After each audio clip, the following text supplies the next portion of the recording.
Tactile Engineering logo. Well, I'm here with my friends Dan and Chris, and we're actually taking a little bit of a stroll through memory lane. And Dan has been so kind to bring a device that is maybe recognizable to people who are older and have a little bit of history, and this is called an Optacon. This is a device that was originally invented in the 1970s, and this is actually a working model. We were using it earlier. And it has a little bit of a camera here, attachment that you can hold in your hand, and you use that camera to scan over paper. And then this device you put your fingers into, and there's a pad inside here that will then take the image from the camera and convert that into a pattern or texture that you can feel with your finger as it rests on the device. And there's some knobs and controls that can change the features on this. It's a really remarkable device considering that it was invented in the 1970s and really could be just as useful today as it was then. The problem is this Optacon was really discontinued in the 1990s, early 1990s, and was used more widely in the 70s and 80s and then sort of became discontinued. This device was actually the inspiration that we had when we designed the Cadence Braille tablet, which is the tablet I have in my hand. And as we're kind of working through, we're actually using what we call Optacon mode on the Cadence right now. And so what we've got is a camera set up, and this could be a portable camera, could be a desktop camera. In this case, I'm just using a desktop camera. I've got a piece of paper underneath here. In this case, it's a business card. And we can see that that image has come up on the Cadence itself. And I have a visual image on my screen of what I'm seeing on the camera. And then Dan is able to actually feel the letters. And you might be hearing a little bit of a noise, and that's because this is actually happening in real time. So right now he's reading some of the print letters that I have, and if I move the card with my hand, you can actually see the display updating in real time. And here I've kind of moved it to the middle of the word engineering in lowercase font. And one of the things that Dan and I were just talking about is the remarkable difference in fonts. And so Dan, tell me a little bit about how you use the Optacon when you were using it regularly. I use the Optacon to read magazine articles, my mother's condensed books, foreign language. I used it with, I was studying Spanish in high school. I used it with Spanish books. I had my Spanish books in Braille, but there were other books that I used it with, including a Spanish-English dictionary. And reading a paperback book was always challenging because you could be scrolling with the camera, and as soon as you moved off of the book and were ready to turn a page, the book might fold in on itself. Oh, and you lose your place. And you'd lose your place. That could happen in any book, but it was especially problematic with magazines. And I even tried reading conventional newspapers, and because of the size of unfolding a paper, it was almost next to impossible to read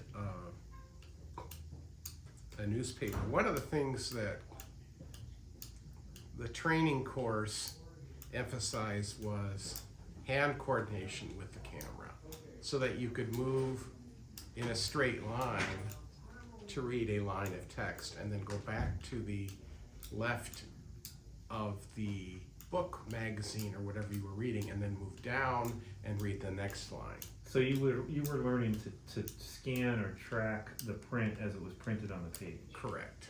And that's a similar skill when you read Braille. Yes. So in terms of how you would read with the Optacon, how did that compare to the reading experience of, say, reading a book in Braille? The Optacon was much slower because Braille is, by the time you get a Braille book on a page, the dots are all there, everything is fixed.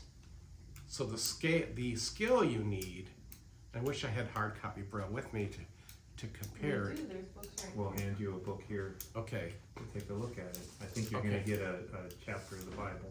Okay. Here is this right. So oh, that's interesting. You've got plastic on the cover, so I can't read the title. That's I okay. think it's been, it's seen better days, let's put it that way. So I'm,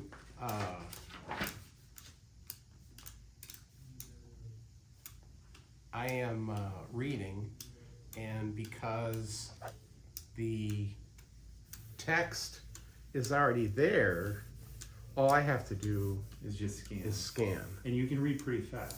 Yeah, I would say your reading experience is roughly the same as a sighted person reading the print. You can read at roughly the same speed and right. same ease.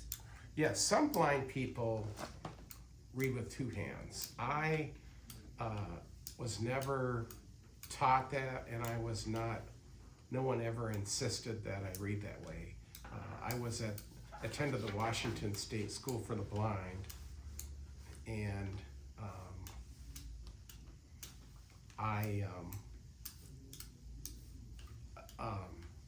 wow, this is, Braille has been well used. This has been read by many fingers, which is one of the problems of print Braille, right? Is that it can't Right. wear down. Now, just as a comparison, if we bring the Optacon over here for just a second, so I'm going to bring this device over, and we'll plug this back in here.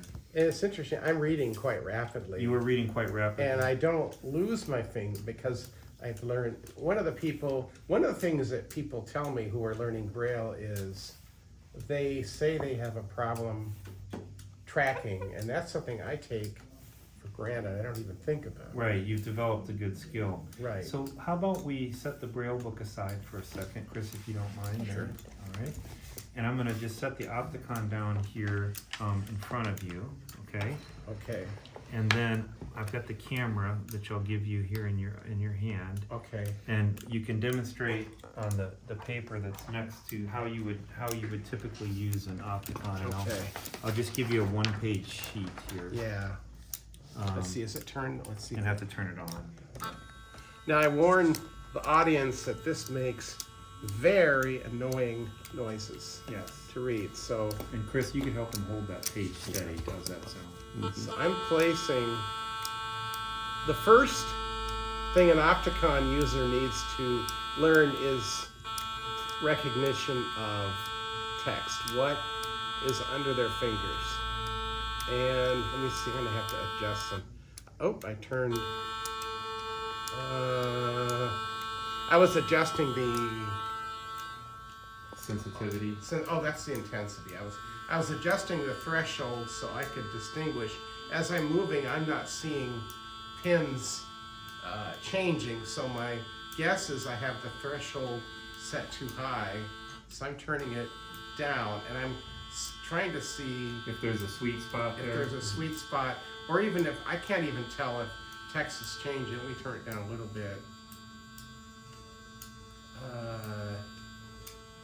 It's not And this is conditioned, we were having a little bit more success earlier on the right. glossier paper, so we'll go ahead and take a crack at that.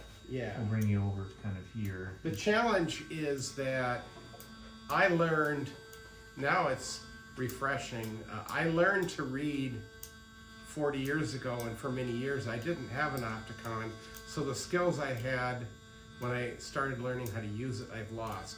Now I can tell That there's some content that there's there. some content. Like And so you have to very carefully and slowly scan that Right. wand, basically that camera Yes. across the page.